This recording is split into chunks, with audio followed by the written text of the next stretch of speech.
Previously on the Söring system.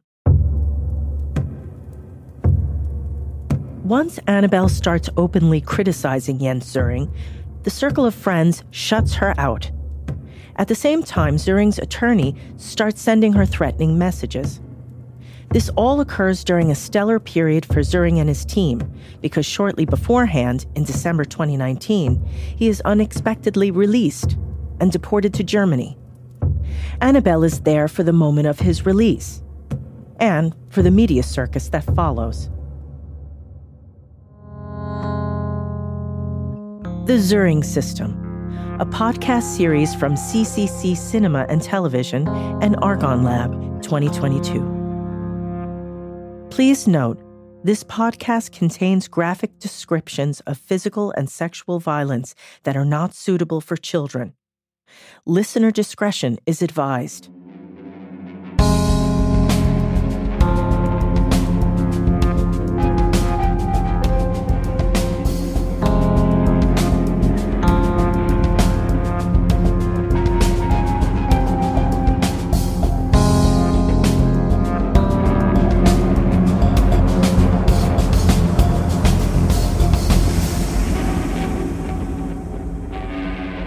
Episode 8 of 8.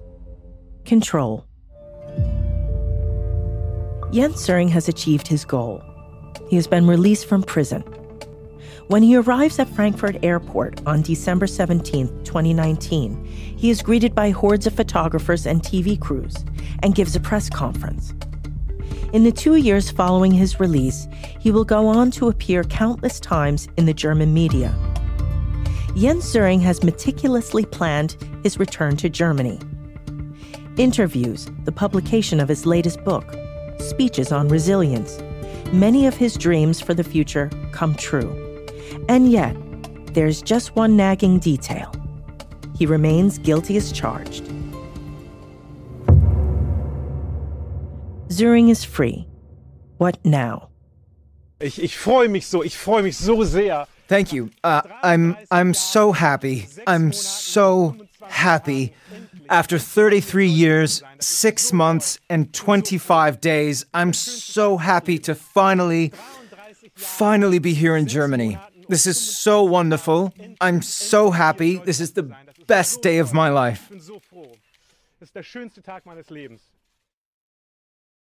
When he arrives at Frankfurt Airport, Jens Söring suddenly becomes a physical presence in the lives of his supporters. He enters a world that no longer has much in common with the one he knew.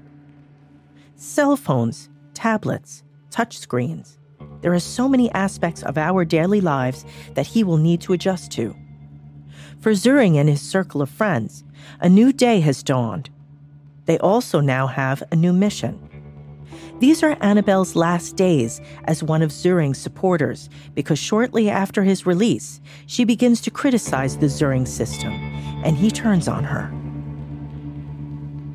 Annabelle remembers her final days as a member of the circle of friends. Söring has big plans for the future. He sees himself as an author, guest, and speaker in the German media. So there was a PR team based in Berlin, and they traveled all the way to Frankfurt solely for the purpose of, discussing media strategies. According to Annabelle, journalists had already boarded the plane in Washington, D.C. in order to interview Söring on his way to Germany. Söring is accompanied by journalists on the trip from Frankfurt to Hamburg. The next morning, journalists are standing in front of the home where he is staying. Söring had divided up the time after his release into phases while he was still in prison. He drew up a detailed schedule for every week following his extradition, including vacation time in a so-called safe zone. But more than anything, he actually orchestrated his media appearances, starting with his reception at the airport. His supporters send a welcome committee to Frankfurt Airport, rent a conference room, and organize a press conference.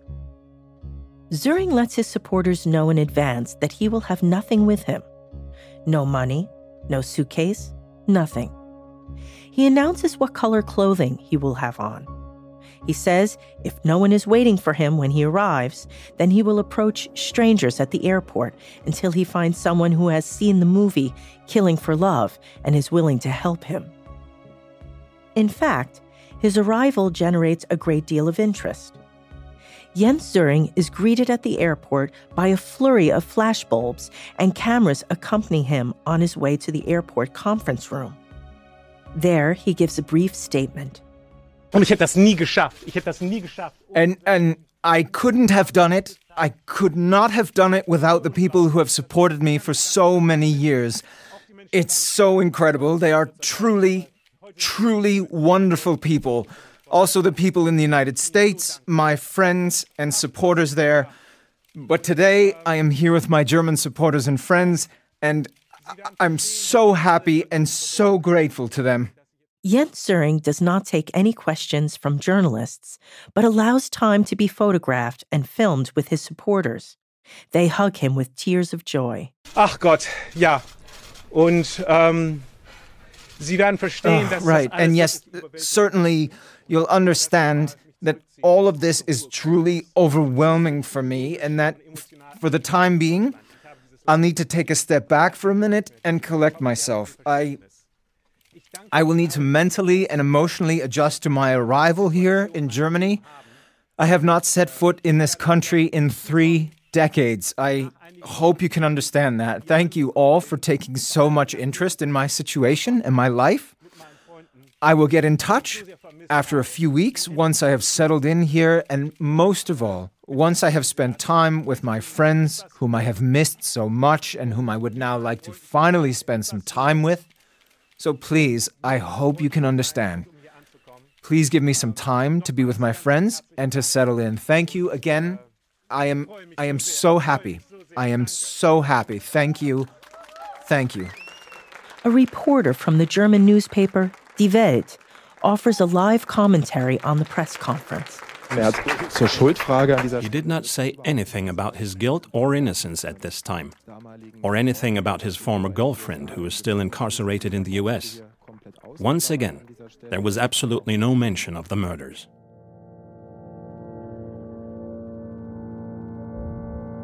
Söring's performance is reminiscent of a pop star.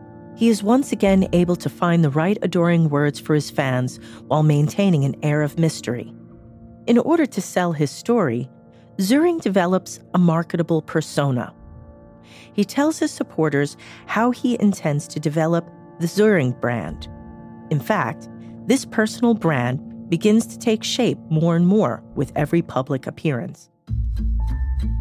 According to Söring's plan, his interviews on television, in digital and print media, and on social media all need to focus on 3 topics. He has also defined a matching image for each theme. First are the events surrounding the murders, the image being that of a romantic hero. Second is the so-called miscarriage of justice, the image being that of a warrior fighting for what's right. And third is survival in prison, the image being that of the survivor. By establishing this personal brand from day one, Söring is laying down the foundation for later appearances as an author or a public speaker. As he informs his circle of friends, he wants to earn a lot of money very quickly. He tells them that making money is top priority, thereby introducing another theme that he will return to time and again. He also connects his release with the idea of money. In interviews, he claims that he was denied an absolute pardon in the United States because that would have meant that the state of Virginia would have had to pay him some sort of compensation. On the contrary, however, in Virginia, an absolute pardon does not automatically mean that financial compensation will be granted. Nevertheless, it is in this context, in connection with his re-entry, that he starts to solicit donations in order to set the stage for his return to Germany. Annabelle remembers one particular generous donor, who is also the reason why Söring moves to Hamburg. There was this one person who contacted him, and she basically offered him endless financial resources. That's what I was told. And she said, I have connections to the German tabloid Bild. I have connections to the Markus Lanz show team. And obviously, that was quite tempting for Jens. The one thing, you can catch Jens with is money. Jens has no loyalty to anyone except to himself and to money. That is my own perception, my own opinion, based on my personal experiences. So Söring is not lacking in terms of financial support. Plus, most of his attorneys also work pro bono, a privilege that many offenders could only dream of. Re-entry plans for Germany. Söring has a clear idea about what the period after his release will look like. In an email he sends out in 2017 to his extended circle of friends, which at the time numbers around 70 people, he describes his future in Germany. Dear all, now that my return to Germany seems ever more likely, I have spent considerable time and effort thinking about the kind of life I might have in my Heimat. So today, I want to write you about that, my future in Germany. Up to this point, Söring has never worked a 9-to-5 job. His education is limited to his freshman year at the University of Virginia. I am a 50-year-old man with no formal education and no work experience. This makes me essentially unemployable in the regular job market. No sensible company would hire me.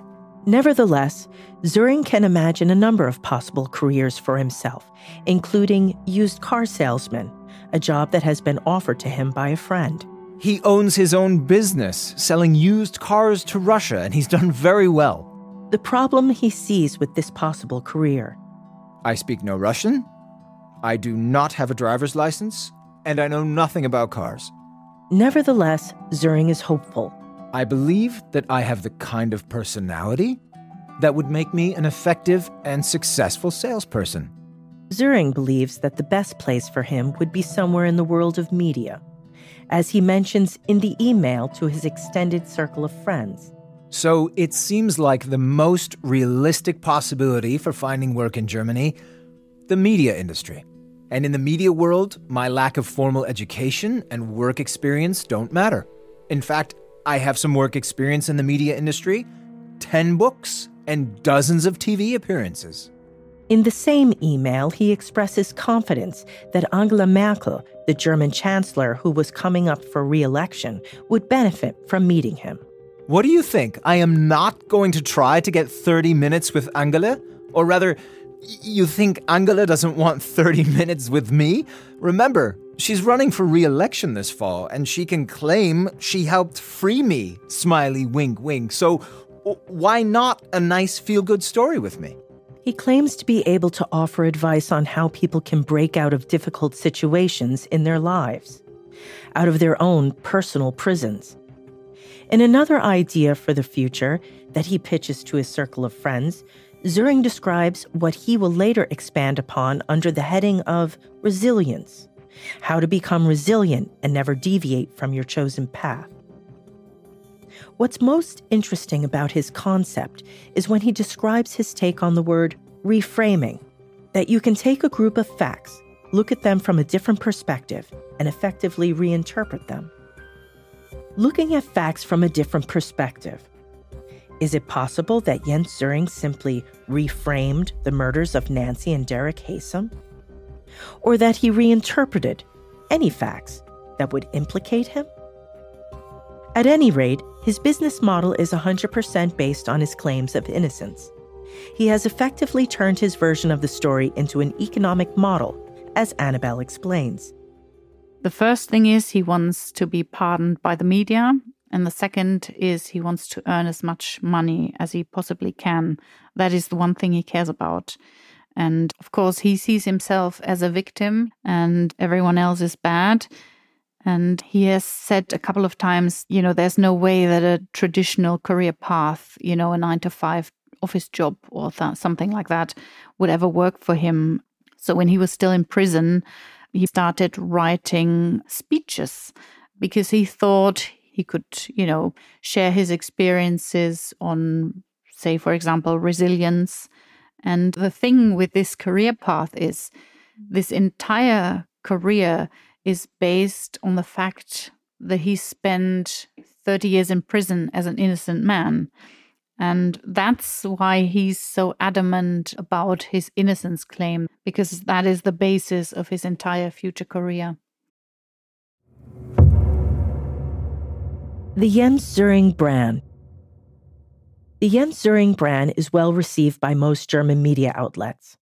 The romantic hero who has finally returned home, the warrior for justice, and the resilient survivor. The media buys into his self-construed images. And what's more, all of the plans he has made over the years seem to come to fruition, as the following clips from German media coverage demonstrates. The romantic hero. And that's why we're not talking about guilt or innocence, but rather about your new life and your newfound freedom, because that's what you've written a book about. Good evening, Jens Söring. And at this point, it's important to point out, we can't say for sure whether you're guilty or innocent, but the fact of the matter is you're out on parole, you haven't been declared innocent. What does it feel like for you to be free but not acquitted? In your life, you've had, it's a long, long time ago now, a very toxic relationship with one woman. With this in the rear view, can you see yourself starting over, falling in love again, starting a new relationship? What do you envision for the rest of your life? For example, when it comes to relationships, your first serious relationship ended in disaster, as we have discussed. While you were in prison, you had a platonic relationship with a woman on the outside, but clearly there was a limit to her patience. Now that you're free, can you see yourself as a friend, a life partner, a husband, or a father? The warrior for justice. You have said that your time in prison felt like living through a war. For most of us, what we know about prison is only what we see on television, and as we know, American prisons are considered to be tougher than German ones. We're talking about violence, prostitution, drugs, criminality, rape. How much did this play out in your day-to-day life? We're talking to him right now about his time in prison, about what such a long time behind bars can do to a person, how you survive under these conditions. Other than being locked in, what would you say was the hardest part? The noise? The stench? What did the average day look like for the inmate number 179212? The resilient survivor. This resilience that you've talked about, this inner strength, more than anything, this ability to survive everything that you've been through these 33 years, where did you find it? Is it a skill that can be acquired over time? The fact that you were able to do it, that you were able to find the inspiration inside of yourself and use it to write books. Söring seems practically hell-bent on establishing a media presence. The news magazine Der Spiegel writes a long article about him together with a photo shoot. Söring appears on the German television station SWR and the radio station Deutschlandfunk. Since his appearance on Markus Lanz's talk show in 2020, he has appeared regularly on other German talk shows. In September 2021, he begins promoting his new book, which he titles Rückkehr ins Leben, or Return to Life. In the fall of 2021, Söring appears as a guest on a talk show broadcast on the German television station NDR. At the very top of the show, the host starts out by stating that the question of Söring's guilt cannot be definitively determined here and now.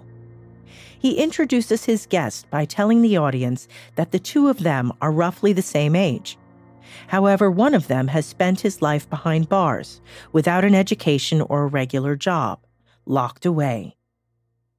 Söring never gives up, not during his imprisonment and not after his release. That is the image of him that is spread in the media. And it is the image that best fits with his personal brand, the survivor, and the innocent man. Time and again, he claims that he is innocent, that this knowledge gave him something to fight for. He also mentions this on the NDR talk show. And it is this circumstance that sets him apart from most of his fellow inmates. In September 2021, Richard David Precht, a German TV philosopher and talk show host, offers Söring another platform on which to tell his version of the story with no dissenting opinion at Phil Cologne, an international philosophy festival. After the event, a recording of the discussion was posted online and removed a couple of months later. Precht emphasizes the fact that both men are of the same age. They refer to each other informally by their first names. Precht insists that, at his trial, Söring was effectively guilty until proven innocent, convicted for a crime for which there were no witnesses.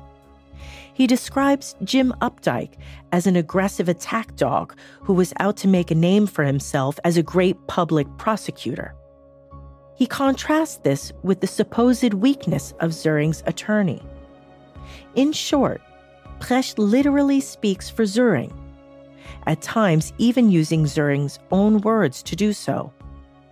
He not only quotes Söring's books, but he also goes as far as to say the things that Söring cannot for legal reasons. For example, he repeats the accusations against Elizabeth Haysom that Söring has been legally prohibited from making. Und dann kommt sie eines Tages nach Hause. And then one day she comes home and tells you that she murdered her parents. Now we've come to this part of the story. Yes, and we have to be very careful about what you're allowed to say and what you're not allowed to say here. So now you can tell us as much as you're allowed. A few minutes later, Söring starts talking about the so-called reverse racism that he claims he experienced in prison as a young white man. Once again, Precht speaks on Söring's behalf. Wie lange hat es gedauert? How long was it before some huge black guy was standing behind you? Söring then explains his questionable theory as follows. Die amerikanische Gesellschaft ist natürlich. As we all know, American society is extremely racist, and in prison, blacks are the majority, not whites, and they take their revenge. That's why almost every young white prisoner gets raped. It's a form of justice. On the other hand, when it fits his narrative, Söring aligns himself with the black community. For example, when discussing that all of them, himself included, were against Hillary Clinton in the 2016 election and were therefore pro-Trump. Precht never questions Söring's worldview. At no point in the discussion does he take a critical look at his claims of innocence. Reflections. Upon his return to Germany in 2019, Söring moves to Hamburg. At first, he stays with a family to whom he is extremely grateful, as he says in interviews. His circle of friends remain at his side. He is given a place to live, receives money and job offers, and is treated like a freedom fighter. Once again, in this situation, Söring has to rely on his trusted, exclusive inner circle, of which he remains the center of attention. Klaus Antons. Ja, da ist von der Gruppe abhängig. Yes, he's dependent on the group. And on the other side, I think that the group also supports his delusions of grandeur. This narcissistic moment of, wow, look at me. This mechanism, which Klaus Antons describes here, is something that Annabelle also experiences.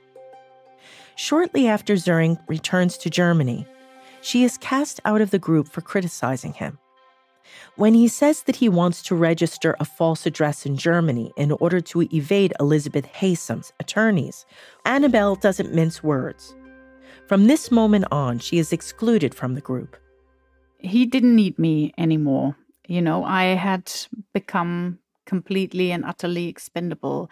He didn't need anyone to translate documents or prepare presentations. He didn't need anyone to send him newspaper clippings via the JPay prison system. All of that was no longer needed. Looking back, Annabelle judges her own actions very harshly. I feel that I have allowed him to take advantage of me. I'm not the kind of person who likes to point the finger at someone else to say, this is your fault. In those kinds of situations, when your life changes like that, I tend to look at myself and try and to see where the fault lies with me. I could sit here and say, the filmmakers, they should have done due diligence. They should have, made a much more objective film. But that is their wrongdoing, and if they want, they can try and rectify that. But I can't do that for them. I carry the burden of what I've done wrong. You could say I witnessed this happen to others, and so at the end of the day, when it happened to me, maybe that's karma.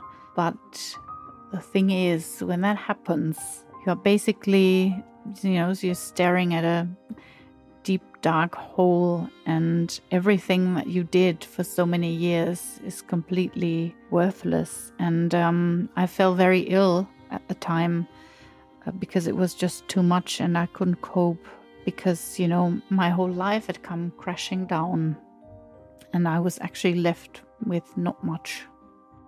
Annabelle has decided to go public with her story. This decision has opened her up to attacks. She is critical of her former role as a member of the Circle of Friends and warns against the dynamics coming from Söring and his team, something she has personally experienced. I voluntarily played a very active role in helping to distort the public perception of this case, through all the things that I worked on and all the things that I helped with. And to me, it's important to set the record straight. That is my main motivation, partly for myself and also partly for those people who've been hurt by all of this. The Haysom family, they've had their name dragged into the public domain again and again and again for the past 30 years. I don't know how they've managed to cope with all of that. Jens Söring and his circle of friends, his Freundeskreis, they never gave the Haysom family a second thought. The stance was always, Elizabeth Haysom is the devil and she's lied so much and this is what she deserves. It is selective perception. American defense lawyer and translator Andrew Hamill wants journalists to do their due diligence and take a closer look at their subjects. At the same time, he can understand why so many people feel sympathy for Söring. Jens Söring can present himself as, in many ways, he's a likable person with many admirable personality characteristics. He's a good writer, he's intelligent, he has some compassion, and he has a real desire to communicate with people and is very good at it. He's likable, he has interests and hobbies, and he managed to survive 33 years in a maximum security prison, which is an amazing accomplishment, no matter what he did previously. Many of Söring's supporters don't just find him likable.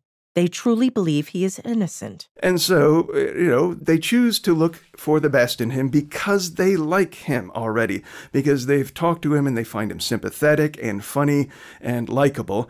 And the more they find him sympathetic, funny, and likable, the harder it becomes for them to reconcile that image of this nice, diminutive, well-read, literate German guy with the brutal killer who butchered these two human beings. They just can't imagine how those things could go together.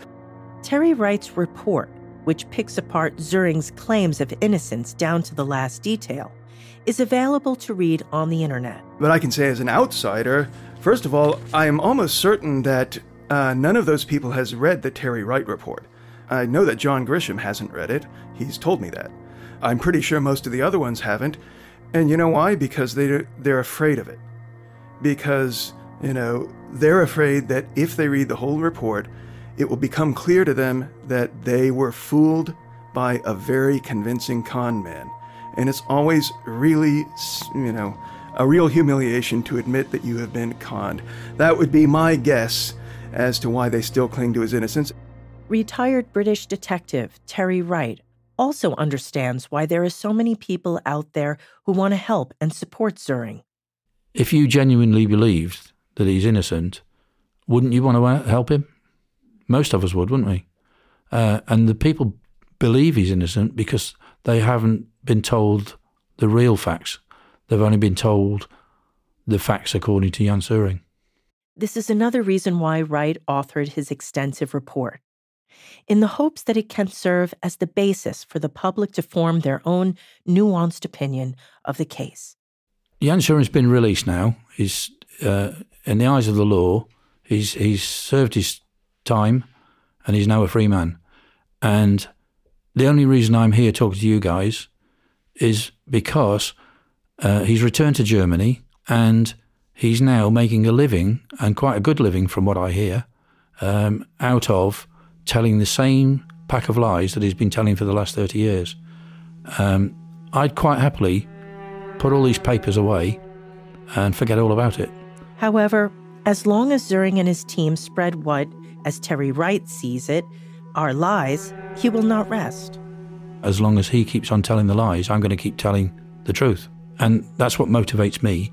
I don't think that he should be able to make a good living out of murdering two people. Söring has carefully crafted a precise image of himself in the media. According to Annabelle, however, this image has little in common with the real Jens Söring. She says that he is completely aware of the effect that he has on people. I think Jens portrays himself or even sees himself as a calm, level-headed person. But in reality, that calm, collected person doesn't really exist, in my experience. He is someone who sees things very black and white. He doesn't really understand the nuances of interactions and of human life. He's either totally euphoric or completely inconsolable. There's not much in between. His focus is entirely on himself. He doesn't take into consideration other people at all. That is actually the reason why I'm still scared of him today. It might be a bit difficult to understand for those people who don't know him, but he is obsessive when it comes to his enemies, and he has quite extreme revenge fantasies, some of them of a really violent nature. And if the circumstances were right, I think he's still dangerous. I base that on the fact that all the years he's never accepted responsibility for what he did. But at the same time, he's manipulated all the evidence to make it look as though he's innocent. So he knows exactly what he's doing. I agree with what Terry said. And I remember after I'd been kicked off the team, so I was kicked out in March. And then in April, there was still sort of like a loose contact. By then, I knew that obviously he's a killer. And I got really scared because he has very violent fantasies, which he's actually elaborated on emails. For example, he once wrote about the Department of Forensic Science that everyone should be shot with an AK-47. So based on that, after I'd left the team and I'd read Terry's report and I'd also the grand scheme of things, I got really scared because I thought he knows everything about me. He's got my private address, he's got my work address, he's got everything, and I got really frightened. Andrew Hamill thinks that the only way for Söring to really be free is for him to finally take responsibility for his actions. I mean, what I'd say is that for your own sake, for the sake of your soul, and for the sake of your reintegration into society on an honest basis, you should admit that you killed those people, because you did, and the evidence is all against you, and admit it, and also admit that you have been lying and misleading people about it for the past couple of decades, and make amends and apologies to the people whose reputations you have needlessly harmed, and then just, humans are a forgiving species. People will understand that you were under the pressure to do the things you did. You thought that was the only choice you had at the time. But I would say that that's the only way to go forward in a legitimate and honest manner, and think about it and reflect on it. Psychologist Klaus Antons says that human beings are able to live for a long time with a self-construed version of reality, even if this version has little in common with the facts. Wenn man sich oft genug erzählt, dann if you tell yourself something enough times, then your subconscious, which keeps pushing you towards some kind of conflict, some reconciliation will eventually give in. So when the self-image of "I didn't do it, I'm innocent" is rewarded the way it is currently among his supporters, well, then he probably won't start experiencing any doubts anytime soon. But I think, at the latest when he's a bit older and nearing the end of his life, that's when I suspect he'll revisit the topic. Let's say he might take a more nuanced stance on guilt and innocence instead of just saying, "I didn't do it." That would be the ideal outcome. At the time of this recording, Jens Söring is still claiming that he spent 33 years behind bars in the United States for a crime that he did not commit. And yet, he remains guilty as charged. It's not the hugest issue in the world, of course, but every lie that gets published and accepted, detracts a little bit from the honesty of public discourse. And so as long as Jens Söring is dripping this poison into the water system, I will be there to try to get those drops of water and filter them out. Quiet voices. Söring's story continues to harm one person in particular. However, there is one thing that did annoy me a little bit, and that was the fact that he ended up being released on the same day as Elizabeth Haysom. And yet she got a lesser sentence, was convicted of being an accessory before the fact, not the actual murderer, and yet he got released at the same time as her. And I don't think that was what the judge intended. She got 90 years, 45 years on each murder consecutive, and he got 2 life sentences. And I think Judge Sweeney thought that he would do maybe 5 years longer than her or whatever. But in reality, what's happened is because Jens Söring has a strong following of very influential people in Germany and in America, as soon as he was released, he was put into the custody of their immigration authorities, and all the paperwork and everything was rushed through, and he was home for Christmas. Elizabeth Haysom, and I'm not sticking up for Elizabeth, but Elizabeth Haysom, released on the same day, ended up doing maybe 2-3 months more time in prison than he did for a lesser sentence.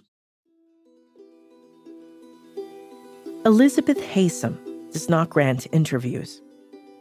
She avoids the public eye. After being deported to Canada, she has reportedly changed her name.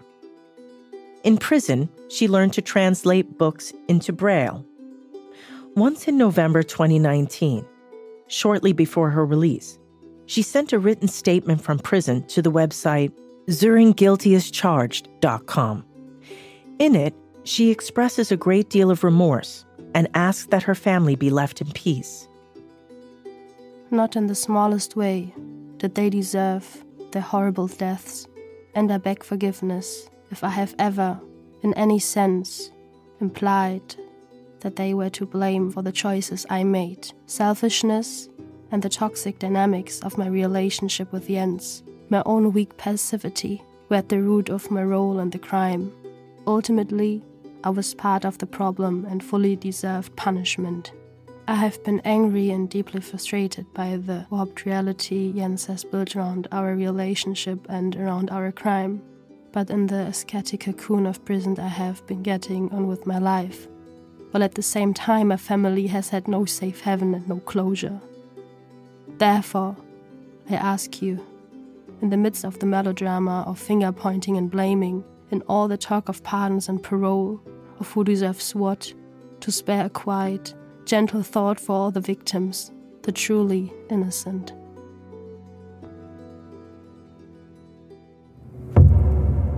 In the meantime, Annabelle has been able to put some distance between herself and Jens Söring. For me personally, it's absolutely brilliant that I'm far, far away from the Jens Söring media circus that is happening. I don't want to hear anything about it. So, as is quite evident, Jens Söring's strategy is to discredit those people who publicly speak out against him and against his innocence claim in an effort to try and set the record straight. So I would really like listeners of the podcast to know that my own credibility is completely irrelevant here, because everything that I have said is verified by evidence, such as documents and emails and public information. So my own credibility doesn't play a role here. What remains are the facts of the case, and there is no arguing with those facts. Nowadays, I think that those books written by Jens that deal with a case, they belong in the fairy tale section of a bookstore. They don't belong in the true crime or non-fiction aisle. I'll definitely not be reading his newest book. I won't even see it in the bookshops here, because no one has heard of Jens Söring here, no one knows Jens Söring, and actually no one cares about Jens Söring. When Annabelle says over here, she's referring to London. However, the idea that no one in the UK has ever heard of Jens Söring could soon change. Netflix is planning to release a documentary series about the case in 2022-2023. Furthermore, in January 2022, it was announced that a true crime TV series is currently in the works. In an article about the latter, Variety magazine writes that the search for the truth continues, and that new DNA evidence has pointed to the presence of 2 unidentified men at the crime scene. Marcus Vetter, one of the directors of Killing for Love, is also involved in the project. The Variety article quotes Vetter as saying that a fictional series, as he calls it, opens up a new narrative scope. In addition to increased awareness, this massive platform not only means that Söring can tell his version of the story to an even larger audience, but could also result in additional sources of income for him. Naturally, this podcast will also bring attention to his story. However, with the help of in-depth interviews, countless documents, case files, and recordings, our aim has been to shine a light on the story of a supposedly innocent victim of justice. After all, it's important to remember. It will affect the people who are genuinely locked up, who are innocent. In the case of the murders of Nancy and Derek Haysom, a clear verdict was reached.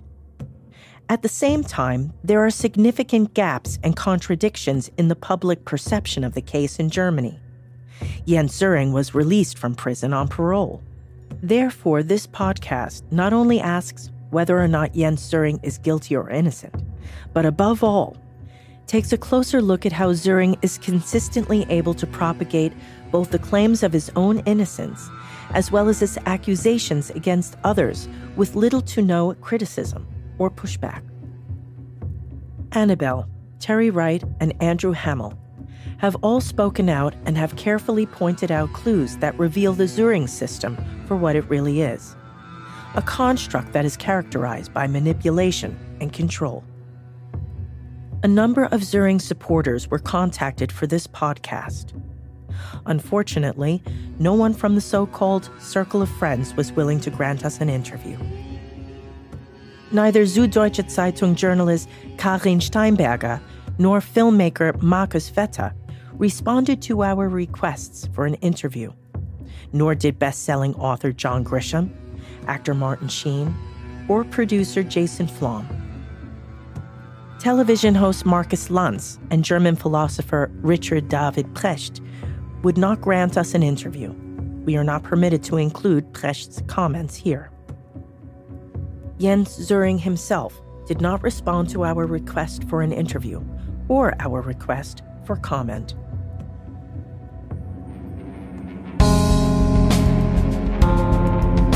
The Söring System, Episode 8 of 8, Control.